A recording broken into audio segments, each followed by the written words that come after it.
All join palms. And repeat after me. I take refuge in the Buddha. I take refuge in the Buddha. I take refuge in the Dharma. I take refuge in the Dharma. I take refuge in the Sangha. I take refuge in the Sangha. Keeping the palms joined.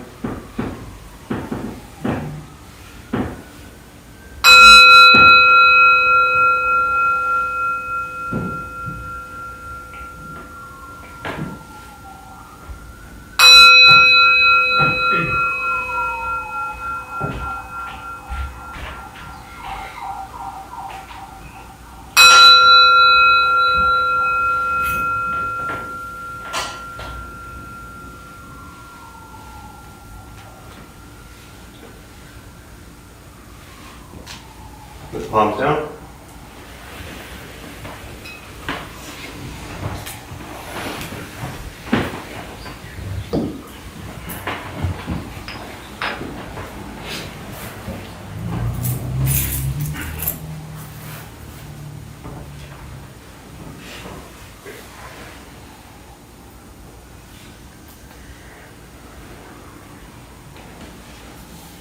All right, good morning, everybody. Good morning. Thank you for showing up and being here. Appreciate it. You know, Buddhist practice is funny because it's, I believe it's actually there just to show you, I'll just talk about myself so I don't assume any of you or anything. It's there to show me what an absolute mess I am and how to respond to that in my daily life so I suffer less. That's it. See? That was like a mic drop. You can all go home, save the hour. You don't need to be here. I mean, really, that's it. It's done. That was great. Thanks, Greg. Appreciate it. Thanks, Tom. Yeah. You know, temples are set up to practice. Not to escape to. Very often when one approaches Buddhist teachings, and this has been, you know, I think about this stuff, this is pretty much my entire life for the last 20-something years. So I think about this quite a bit. But very often people are challenged in their lives. And they have conflict and chaos and difficulty and struggles and all that stuff. And so they look at Buddhism to fix that. Almost as if they're putting a Band-Aid on their problems. And to me, Buddhist practice isn't the Band-Aid. It's there to actually help you prevent the problems from even arising so you don't need the Band-Aid. Buddhist practice isn't therapy. It's an opportunity to explore, very honestly, why we suffer. That's what it is. Why we get angry, why we get sad, why we get depressed. And I feel the big mistake so many people make, whether they're new to it, and by new I mean been at this for like 5 or 6 years, or 10 years, or 20 years, is they're looking at Buddhism to fix their life. Buddhism doesn't fix your life. What fixes your life? What fixes your life? You. David. David here will fix all of your lives. In case you weren't sure. All right. Thank you, David. And if you begin to kind of make this shift, your life, most likely, will begin to change. But as long as you keep seeing Buddhist practice, meditation, temples, and things like that as the thing that's going to fix all of your chaos, then you're missing what this point of practice is really about. And again, Buddhist temples are set up. They're not day spas. They're not set up to run to fix all the drama and chaos in your life. They're not there to make you feel all warm and fuzzy and make sure everything is smooth and peaceful in your life. They're created as a place of practice. And I'll tell you what, the hardest thing, I'm convinced, in the world is to introduce Buddhist practice to American people. Years ago, somebody told me, John Kabat-Zinn, who started MBSR, Mindfulness-Based Stress Reduction, kind of sad what it's become, but I really love his beautiful intention. Somebody told me, I don't know if this is true or not, but somebody told me this, and so I just kind of adopted it as true in my head because it worked for me. Somebody told me that, John Kabat-Zinn, Zen practitioner, pretty sure that's true. He just hid everything really well from the world and brought mindfulness-based stress reduction, meditation into the secular, initially through the medical environment, and then it spread from there. So, his work has literally changed the face of this country and the world with meditation, which is beautiful. And he is what I always referred to as a closet Buddhist. And there were lots of closet Buddhists, those that were just kind of hiding and afraid to say that they were Buddhist because they were worried about what people would think. So you have probably 20, 30 years of this stuff going on, maybe even longer, right? And somebody told me that his koan in one lineage, Rinzai Zen practice, is kind of something that your Zen master would give you as a point of practice. Koans don't have answers. They're, just Google koans, you'll figure it out, or you won't. But either way, you'll be good. Somebody told me that his koan was, "What can you do with your life that nobody else can do?" Someone told me that story. That was the koan given to John Kabat-Zinn by his Zen master. What is it you can do with this life that nobody else can do? And when I heard that like 12 years ago, I just stole that as my own. Someday if I meet him, I'll tell him thanks. And so I have just been focused on introducing Buddhism to American people. Now, I can't go on record as saying no one else can do that, but I can tell you this, for anybody else who's tried to do it, it is the most impossible thing in the world. Suzuki Roshi was a great Zen master who built San Francisco Zen Center. He said that expecting Buddhism to take root in this country is like holding a flower next to a rock and expecting the flower to grow out of the rock. That's how difficult it is. He said it could take 100. You know flowers very well. You ever seen one grow out of a rock? I'm here visualizing in my head, and no, not possible. Doesn't work, right? That's how he said that's the difficulty with this country of bringing Buddhism into it. Because Buddhist teachings is exactly the opposite of what American culture preaches and pushes and praises. Now I get it, that's why you're all here. Well, not all of you are here, some of you were dragged here maybe, But most of this stuff we understand how difficult it is. So temples, how do we treat temples? You see those little things that are outside on the top of the shoe rack? What are those? Coasters. What goes on coasters? Water bottle. Water bottles. I'm always amazed at how there will be 12 coasters and someone will take a water bottle almost as if they're intentionally trying to put it right in between the water bottle. Blows my mind, right?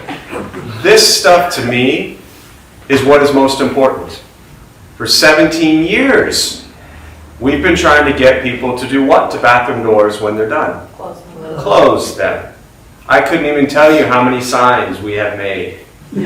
How many different locations we've put them in. How many different fonts we have used. How many different colors we have tried. People can't close doors. It is impossible, right? It is like a flower growing out of a rock, right? These cushions, you see these cushions right here, right? You want to use them for your feet, that's fine. Prefer you bring something else for your feet. They're not here for your feet, they're here to sit on. But if you want to put your feet on them, that's fine. But put them back, right? All the cushions in the back, the zabutons, the square mats, and the zafus, the round ones, they're set up so when people come in, you know what people do when they come in? sit on them exactly as they are. But at the Dharma Bum Temple, everybody uses them for their stuff and then puts them elsewhere. Right? We often say at the end of the night, who here has raised children? I have not. Right? I've raised a Dharma Bum Temple. I have not raised children. But you've raised children. In fact, you have 2 of them right here. While they were younger and even now into their teenage years, what do you spend so many nights doing, running around the house? What? All you just said. Picking up after them. Same. No matter how many times you tell them. Right? I'm never going to give up. Never going to give up. You should have started a Buddhist temple. I should. Yeah. It's actually easier than raising teenagers, I'm pretty sure. I think that's the only more difficult thing than raising a Buddhist temple is raising teenagers. But put them back. What happens is people take them from the back, they use them, and then they put them somewhere else. So at the end of every night, Maggie and I run around putting the temple back together. Because the people who use the temple don't pay attention. Because we think about what first? Ourselves. We see 600 to 800 people a week through this place. And how many of them think about this place? And how many of them run in here to put their shoes where they want them to, grab the cushion that they want, get the chair that they want, and then get out to go to the rest of their day? Most. Thank you to the probably 5% who actually really spend time invested in this stuff. Because that's always what it takes and what it carries to run this place. And those of you who are those of you, you know who you are. And everybody, most people help in their own way. Some people, not at all. And that's okay too, right? If you're sitting there feeling like shit because you've never done anything for this temple, we are here for you. Don't worry. That's why we're here. We literally opened up the temple for you. And I'm not even being sarcastic, I'm being very serious. When you start something like this, you know what you're getting yourself into, right? And to wrap up this train of thought before we do meditation, which is what most people come here for because you think that's what's going to save your life, right? Let's all meditate so we can be better and then post about the meditation we went to and get all our life, right? We're laughing because, I mean, I've been there, I get it, right? So, I lost my thought, I went to that, I didn't know what I was talking about anymore. It happens a lot. I had one more thought, it was kind of good, I think, Having too. the temple be a place for people to come and clean up if they Yeah, but I was past that. But thanks for reminding me. Shoes in the bathroom. No, yeah, the shoes in the bathroom. We're starting with the simple things. But thank you for pointing that out. Why would we want shoes more in the bathroom? You want to learn about Buddhism? This is it. Generosity, morality, patience, diligence, concentration, and wisdom. That is the heart of the Bodhisattva, the enlightened being practice. And all of these things I'm talking about are the practice of generosity, morality, patience, diligence, concentration, wisdom. If you go into the bathroom barefoot, what are you walking on in the public toilet room, bathroom? Germs and, just say it, pee. So you go in there barefoot, you walk on pee. You have no idea how many people say to me like, I don't mind, you know? And yes, I do really want to be a stand-up Buddhist comic. People go into the bathroom barefoot. So let's look at the practice of generosity. You go into the bathroom barefoot, you walk on pee. And then where do you go? Back in here, you grab your cushion for your feet. And then somebody sits on it. So now they're sitting on the pee. Right? How generous are you in giving the pee from the toilet into the main hall? Really greedy, you know? This is what happens constantly. So thank you for bringing that up, but it still didn't remind me what else I was going to say. It might come to me, it might not. It probably didn't matter. It actually did, but I don't know what it was. So, just giving a second to see if it pops into my head. Otherwise, I might. Reminding that the temple was built for those people. Oh yeah, that was the last thing I was at. Thank you for paying attention. I still don't remember what I was going to say about it. But yes, that's where I was saying that the temple was built for those people that, yeah, I don't know, I lost it, but thank you. All right, so we're going to start with meditation practice. Those who are joining virtually, I hope you wear your shoes into the bathroom. Yeah, so start with a meditation. Anyone here for the first time today? I love when I do this and you're like a first timer. That's the best. Because I promise you what I just said is more important in your life than anything I will ever talk about with Buddhism. A couple of things before we begin. Nothing's going to happen to you. You will not float away. You will not have any mystical, magical experiences. The mind that races all day long will not shut off. Don't judge your practice. Meaning, don't ask yourself, is this working or not working? Are you doing it right or wrong? We're just going to sit. We're going to breathe. You'll hear sounds inside, sounds outside. This is life. Life is filled with chaos. And this practice is learning to get quiet and still within all of the chaos. Posture. You just want to be comfortable. If you're on a cushion, often it helps slide into the front third. Pushing the stomach forward allows the back to straighten, shoulders are relaxed, hands can be on the knees or lap. If you're on a bench or chair, also just trying to sit up straight, relaxing the shoulders.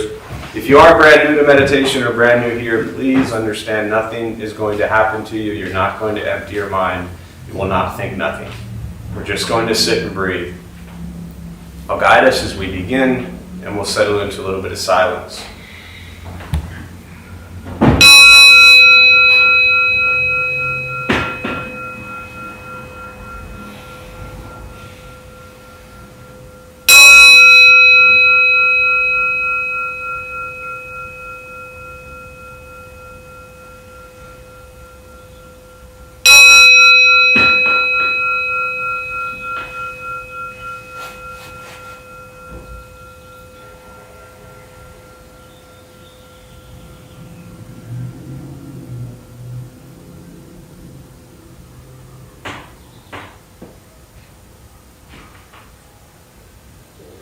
And starting with the eyes closed if comfortable, or slightly open.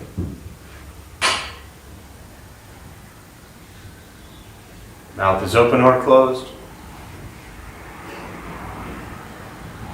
We'll start with taking 3 deep breaths, slowly.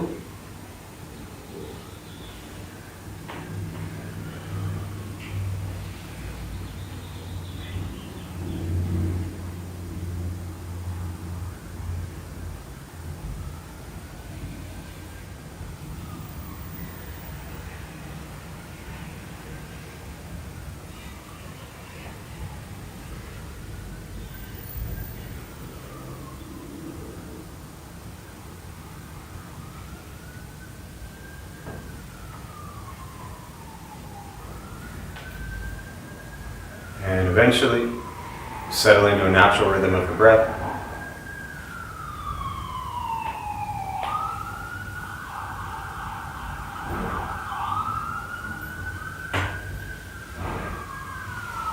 Noticing the mind as it wanders, jumping from thought to thought.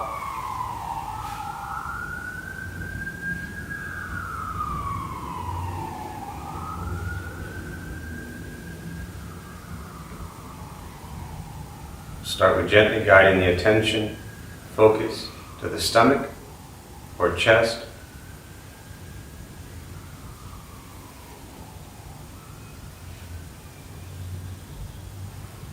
Breathing in, feel them rise.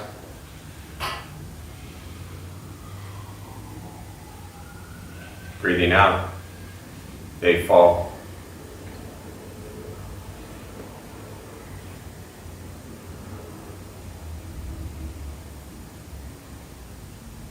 Simply continue this practice.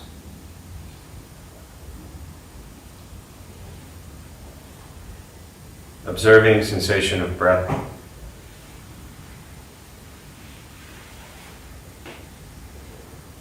Expecting nothing but to sit and breathe.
As the mind wanders, lost in thought,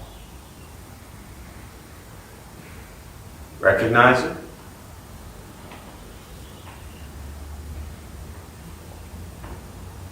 Release that thought.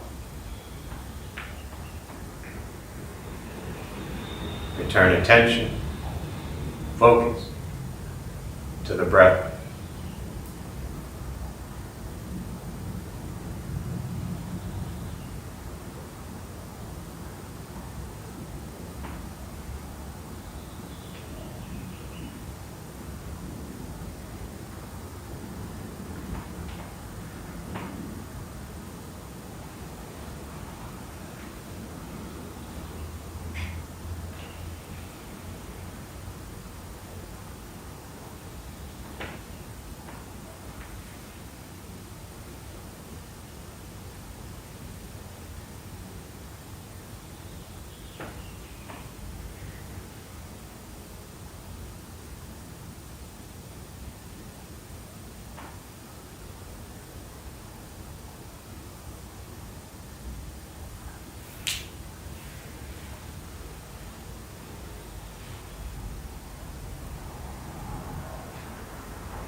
Breathing in, follow breath in.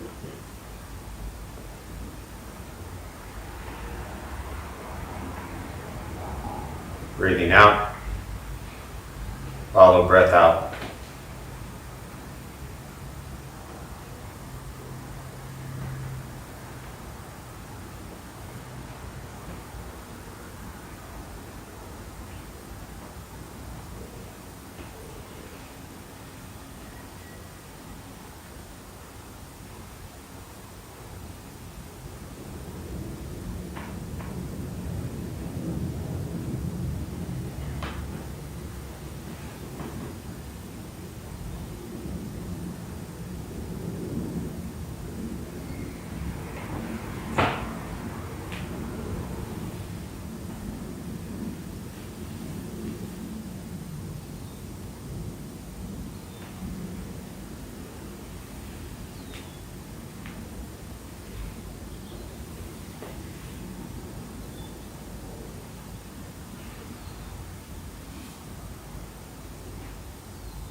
Keeping the mind alert.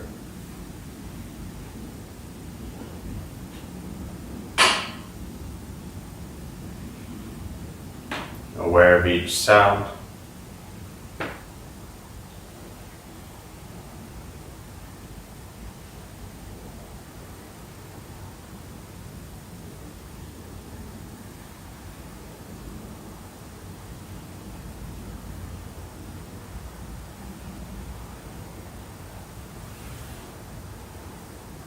Each thought.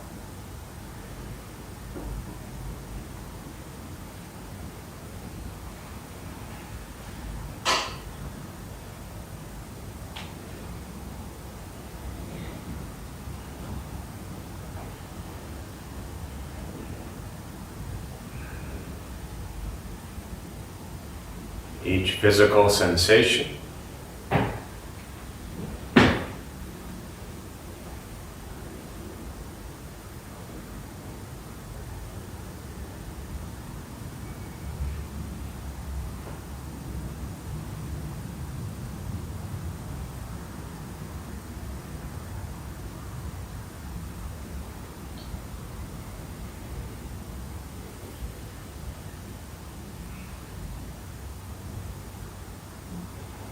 Yet concerned with nothing but sitting.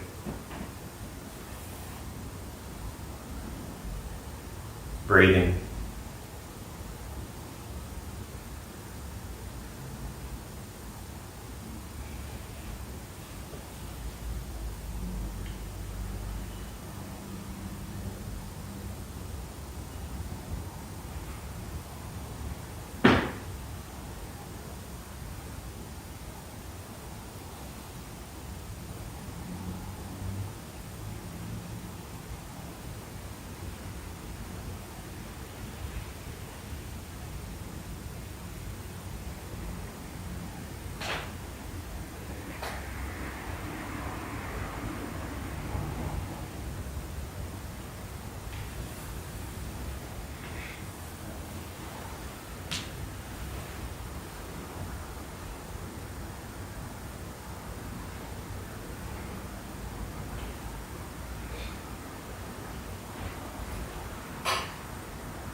the body still,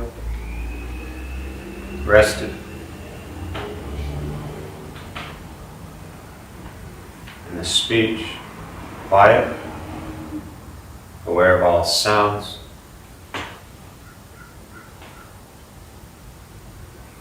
And the mind learning to settle.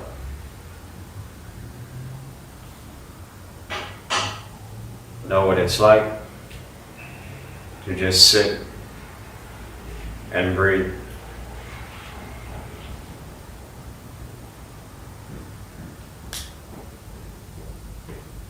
Knowing with each breath,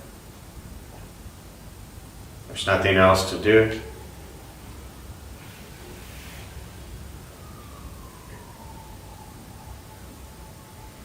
Nowhere else to go.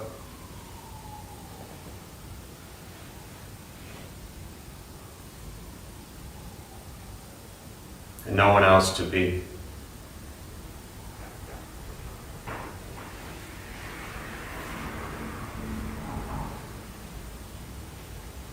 Everything beautiful, exactly as it is. Sitting, breathing.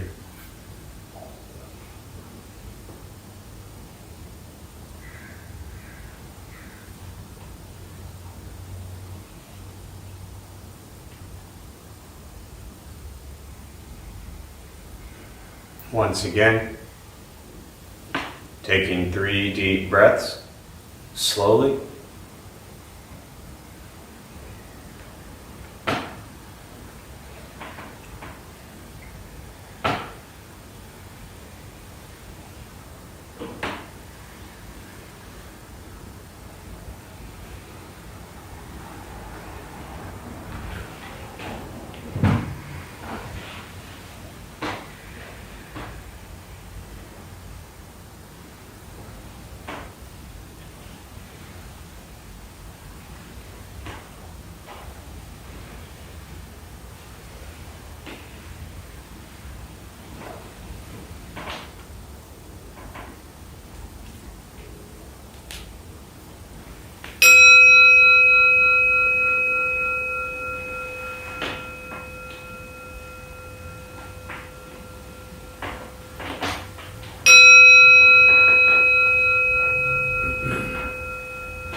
As you slowly open the eyes,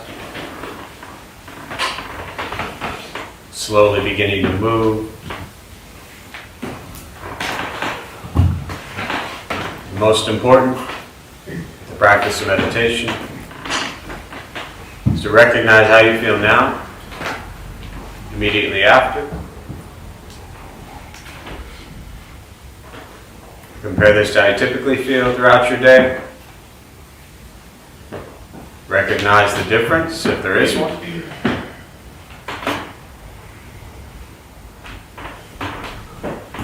Ask yourselves how you prefer to feel every day for the rest of your life.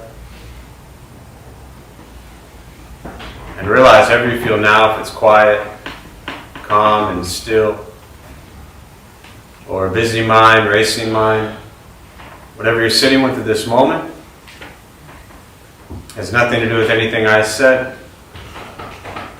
It's nothing to do with how we sit and hold the hands or cross the legs. It's nothing to do with the sounds around us or anything else for that matter. It's everything to do with your own mind and your own mind's reaction to an external condition.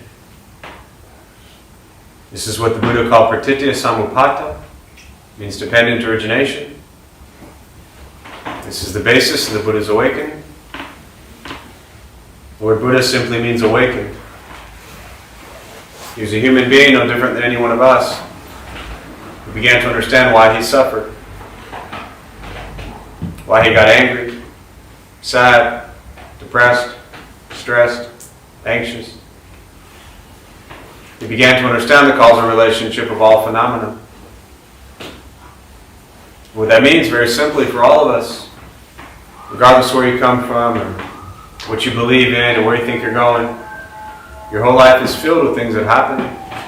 You react. More stuff happens. More reactions. That's what we get. This practice is simply learning what it's like to respond to something quietly, peacefully, still. Because for most of us, the way you responded to the last 20 minutes is quite different from how you respond to everything else that's happening throughout your day. And so all you're working on is closing the gap where the way you feel now is closer to how you feel always. Just as driven, motivated, productive, successful, whatever that means to you in your respective lives.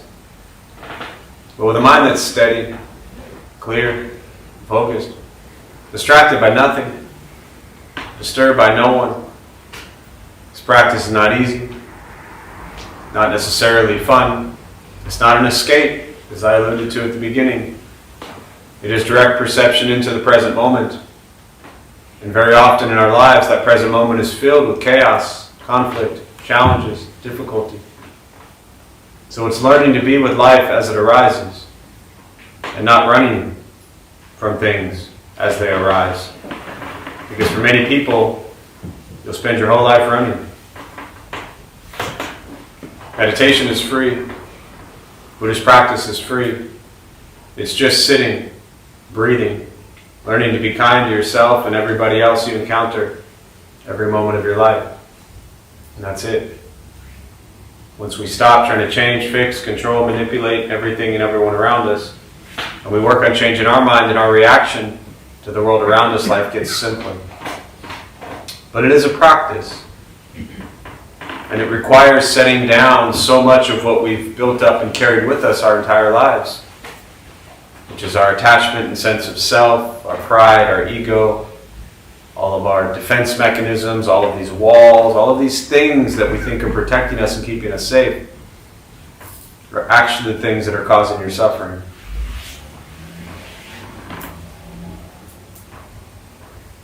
And the reason I reference the temple as a place of practice, and I appreciated you pointing that out, because literally after I hit the bell once, I knew exactly what I forgot to mention.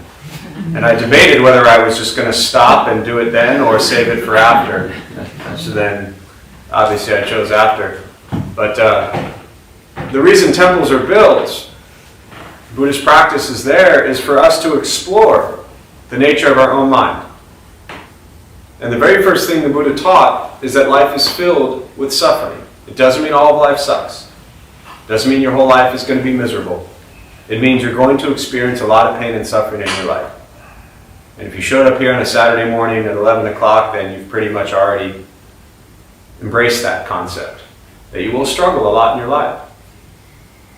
And the Buddha said the reason we suffer, craving, attachment, is really rooted in our levels of greed, anger, and ignorance. And so for those who get interested in meditation and Buddhist practice, it is absolutely critical. It is the heart of this practice to begin to explore your levels of greed, your levels of anger, and your levels of ignorance.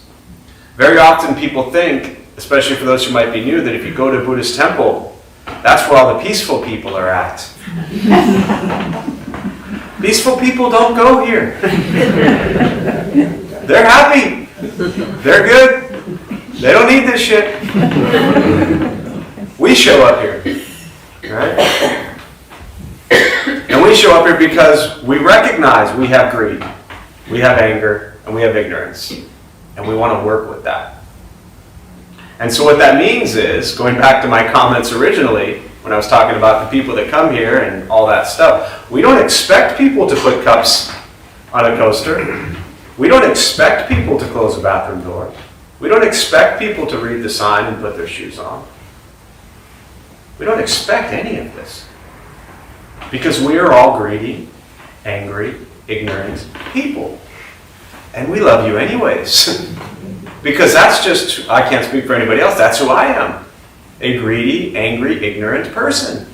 And so I practice. That's why this place is here. I didn't want to spend time going to temples anymore. I wanted to create one and spend my entire life in one. That's the practice. And at the beginning, when I do these offerings, and I'll touch on this very briefly, very often people ask about, the bows to the different statues and things like that, as if you're worshiping or praising or somebody else. No. This is Kuan Yin in the middle. When I do my offering to Kuan Yin, her namings here of the world's cries. She hears all the suffering and pours out compassion to heal. She is the embodiment of endless compassion. So when I give reverence, respect to the Kuan Yin, what I'm in essence asking is that I, Jeff, as a practitioner, cultivate endless compassion for myself and all beings, all time, all space, and all direction. When I do the same thing to this Samantapadra over here, represents great effort, great diligence, great practice, the 6 Paramitas, generosity, morality, patience, diligence, concentration, wisdom. When I do that, I'm not asking that dude to help me. I'm asking myself to work harder, to be more diligent, to put in a greater effort to practice generosity, morality, patience, diligence, concentration, and wisdom. Because nobody can do that for me. And when I do my vows and respects to Manju Shri, Bodhisattva who represents wisdom, I'm asking myself to continue to cultivate the practice, to cut through anger and cultivate wisdom, to cut through ignorance and cultivate wisdom. That's what I'm doing. I'm asking myself to be reminded every day to cultivate this practice, because nobody else can do it for me. That's what the Buddha taught. Nobody can do this for you. He can't save you, fix you, heal you, help you. And when I do my vows to the medicine Buddha, this one up here, I'm reminding myself I must stay healthy. Because if my mind and my body are not healthy, I cannot practice. This is what temples are here for. Every single thing in this place is an opportunity to practice. If you just open your eyes and look. But if you just focus on you, you will continue to look for a Band-Aid to cover up your shit. Don't do that, because it doesn't fix anything. Band-Aids fall off. So, with that, I'll open up to questions. We'll use the rest of our brief time today for questions, meditation, Buddhist practice, anything you're sitting with.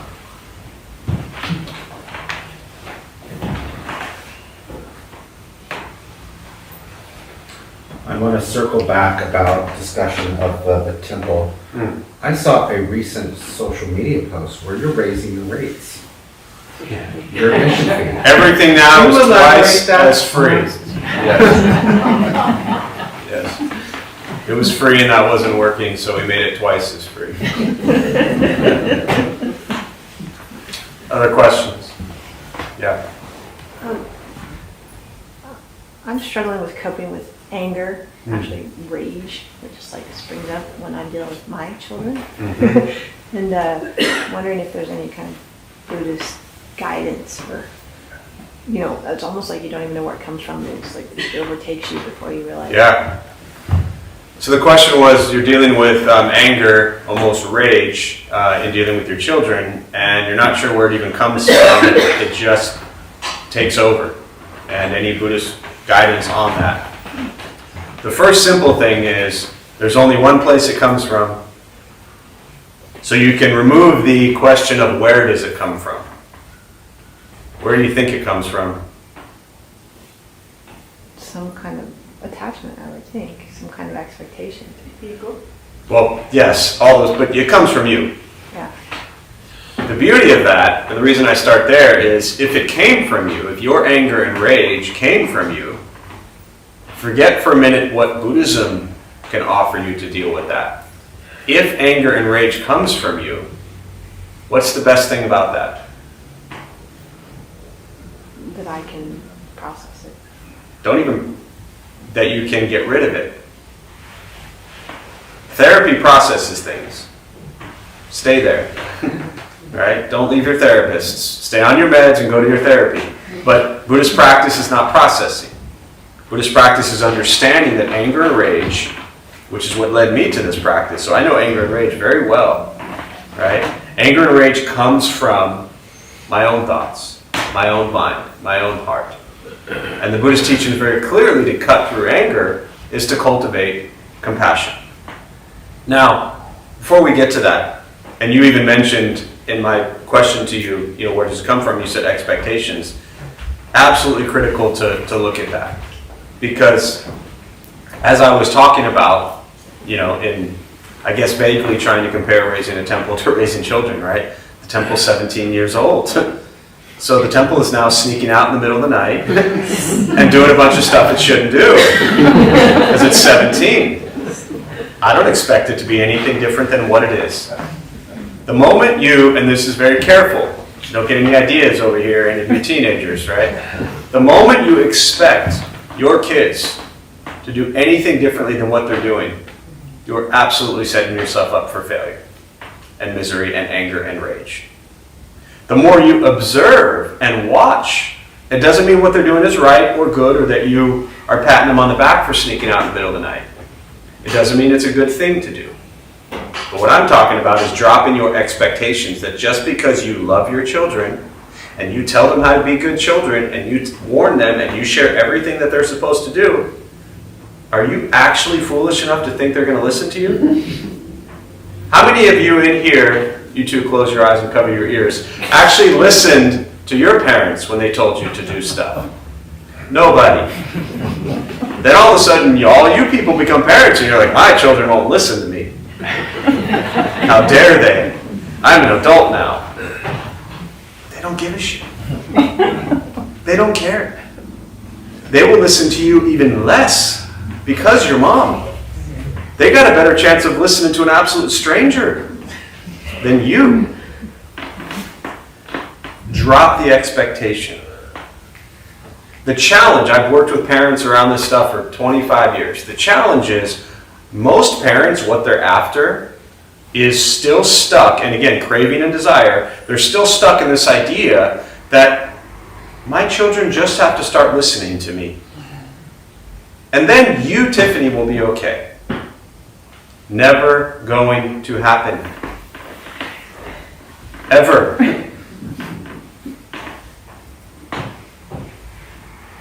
Start with dropping the expectation. And then you can actually see what's going on, not from anger. Because very often your anger, yes, there's fear, there's worry, there's concern, you love them. You don't want them to harm themselves. That's all these reasons without getting into specifics. That's why you're telling them this. But very often the anger and rage you're feeling isn't because even of anything they did. Because in many cases what they did really isn't that bad, nor that much different from what you did. The anger and rage is, how dare they not listen to me? Yet you're expecting them to listen to you. Children don't listen. Start there. Drop the expectation, and then you can look at what they're doing and actually just see them from a place of love and not anger and hatred. Instead of being angry and hating and feeling rage because they're not listening to you, you're acknowledging they're not listening to you, which is exactly what they're supposed to do because they're kids. And you're seeing, how can I see what's really going on here? But you're too blinded by your rage. And then when you take your anger and rage out on them, how's that work out for you? Worse. Stop the expectation. Do not expect children to listen to you. Doesn't mean what they're doing is right. Doesn't mean they shouldn't stop what they're doing. It doesn't mean what they're doing isn't dangerous or harmful. Just means they're not going to listen to you. I have a children's story if you want to hear it. I was in grad school doing my research at the San Diego Center for Children. And the first day I'm there to do research with one of the staff members, the building I'm about to enter has 3 kids on the roof, which was a rock-covered roof. Kids that were at the center, and they're throwing rocks everywhere. So I'm like, oh my gosh, why isn't anybody stopping these kids on the roof from throwing rocks everywhere? And I walk in there and I asked her, I said, why are there kids on the roof throwing rocks? Why aren't you stopping this? She goes, well, they haven't hit anything yet. And I said, well, don't you want them to stop? She said, how long have you been up there? Oh, like a half an hour. And I said, well, aren't you going to do anything? And she said, no, we don't want to feed into the pattern. We don't want to engage in the pattern. So what's going to happen is they're going to come down off the roof, and then they're not going to be able to watch movies for a while. So they did not want to feed into the pattern. And I, after doing the research there, I learned a whole lot that I didn't know about kids. Yeah, I mean, kind of a lot different than what I'm saying, but I would have stopped kids from throwing rocks. I know, I was surprised they said they didn't hit anything. Yeah. That's interesting. When children throw rocks on a roof, stop them. Yeah.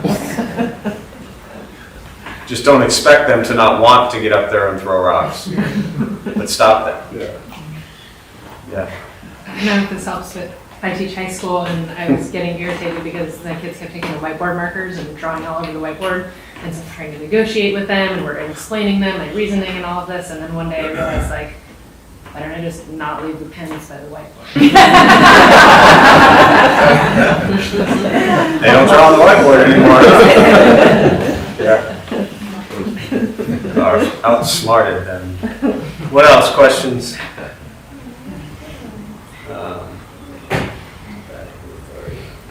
So there's a question here. Is it bad to hold authority? How can I practice the right kind of authority? What is the right kind of leadership? I mean, it's hard without a lot of context there, but, I think we need to look at, for me, there's a important piece to Buddhist practice that I believe we have to recognize is that it doesn't fix and solve and change everything. It helps you become aware of why things are happening. So if you want to be in a position of authority, when I hear authority, I hear power, leadership. These are very just delicate words here, and they mean different things to different people and can be interpreted in a billion different ways. But regardless of what authority, what power, what leadership you have or don't have, when you're in these positions, come from a place of kindness and compassion, not from a place of greed and anger. The suggestion for those who are new to Buddhist practice isn't just let people kill people, let people throw rocks, no. It's not passive. To me, Buddhist practice is the opposite of passive. It's very aggressive. It's very engaged. This is where Thich Nhat Hanh talked about engaged Buddhism. It's very engaged. But engaged from a place of wisdom and compassion, not from a place of anger and hatred. And when we engage from compassion, we engage from wisdom, that's a beautiful place to be. And you can have authority, you can have power, you can have leadership, but from a place of compassion and love, not from a place of hatred. So, yeah. So, first of all, the 20 minutes of meditation fixed my entire life, so I don't know what you mentioned that that life is all about grief and pain. And everyone, I know you guys don't know, take this with a grain of salt, but what's the point then? And honestly, because this year so far, I'm in April, and it's one thing after the other, from death to tumor to cancer, that what is the point? Yeah. So, let me back up based on what you just said, though. So, I referenced, the way you said it, and I think I can quote, you said, I referenced that life is all about. Not all about, but that there's just, it's so much grief and having, kind of not dealing with it, but yeah, a little bit. Yes. How can Buddhism or anything just kind of refocus into how life is also beautiful? Because mind you, I'm happy with my life. I love my kids. I love my husband. But when the waves are just pounding you, sometimes you do kind of think what is this all for? What is this all for? Sure. So a couple things, and I'm glad you expanded on that because it helped where I was going to go with it anyways. But yes, you understand that there is, and this is the teaching, there is pain, there is grief, there is loss. But there's also joy and love and beauty and happiness. You mentioned, loving your kids, loving your husband, loving your work. So there's joy also.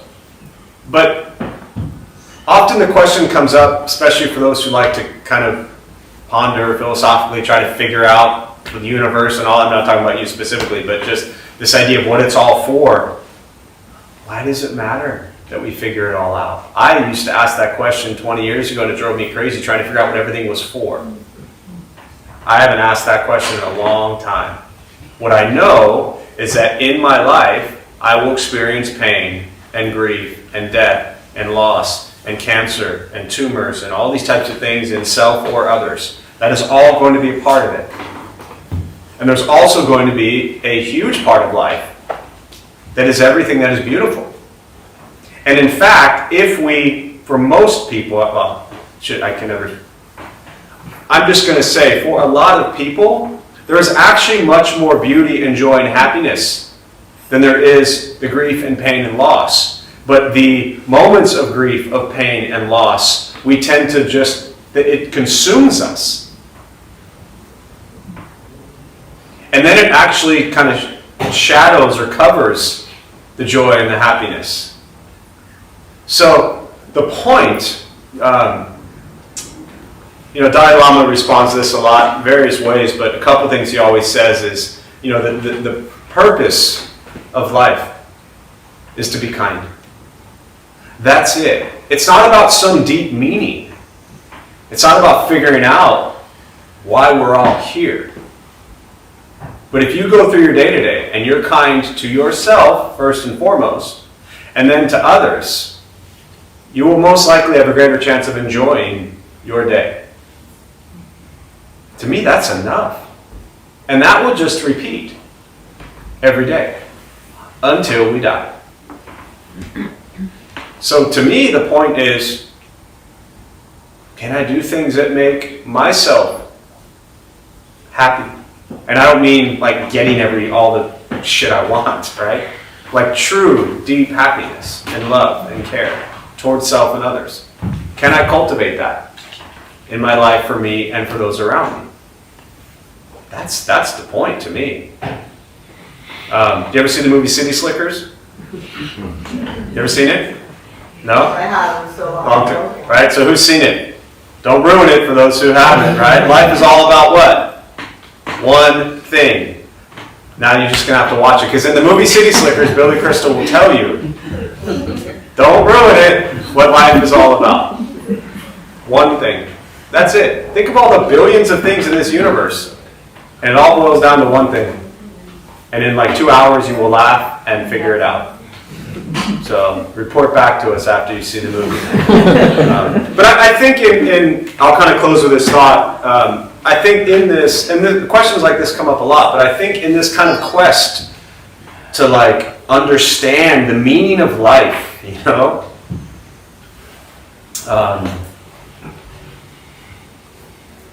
don't. I never suggest people try to figure out the meaning of life. Because you'll spend your entire life trying to figure out what's the meaning. Anybody ever made anybody smile and laugh and feel good? How incredible is that? That's it. Do we need it to be any more than that? Not really. But craving and desire for it to be more. I just don't see any purpose in that. I don't see any need to make life anything more than that.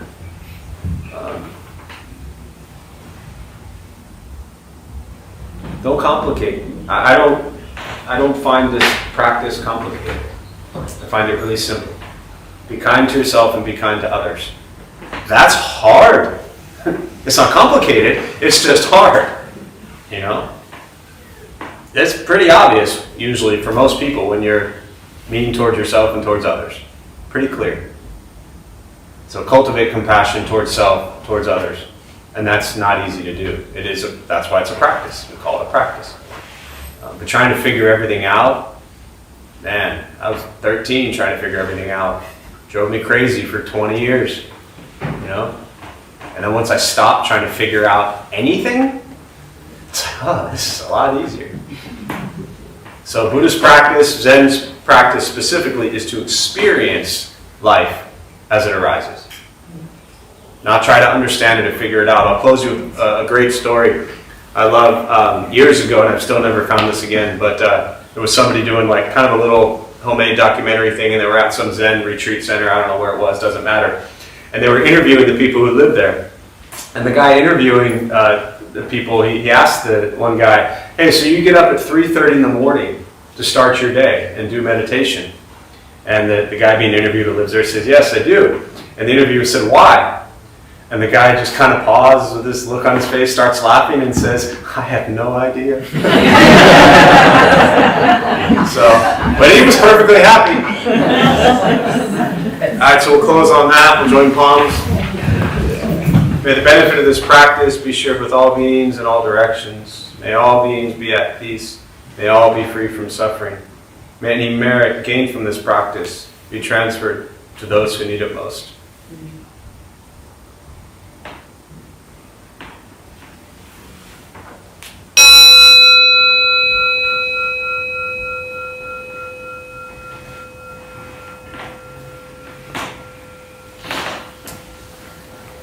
All right, a few quick announcements before y'all head out. Thanks for being here. My name is Jeff. I'm the Dharma Bum. We opened up this temple 17 years ago to introduce Buddhist practice to those who show up. Those of us who lead, we're not monks, we're not nuns, we're not gurus, we're not masters, we're not teachers.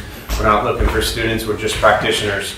We do our best to take our understanding of Buddhist practice and put it into terms that hopefully make sense to those who show up. Every night we have different practices going on from different traditions led by different people. Every Thursday, 4:30, we do a food redistribution program. I still think it's one of the best things around here.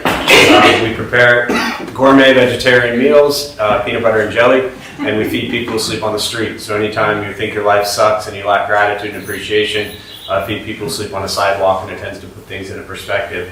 Other things out of the ordinary. One thing we are looking for, most of you know, we do 8 a.m. and noon meditation practices. It's just silent, 8 to 8:25, 8:30 to 8:55, and that repeats. Same thing, noon, 12 to 12:25, 12:30 to 12:55. So we have a whole crew of volunteers that lead that, and by lead that I mean they hit a bell. So we are looking for a Thursday at noon person. So you would be required to show up here at about 11:58, open the door, hit a bell a couple times, and leave a little bit after 1. We can train you. It's a very intense training. It takes about 3 weeks to be trained how to hit the bell. So anyways, if you are interested in volunteering to lead on a Thursday, let us know. For right now, our normal crew is doing a great job holding it down, but we did lose one person. So other than that, thanks for being here. Blue for you is downstairs if you need it. If you want to help clean or anything, feel free. So thanks all. Be well.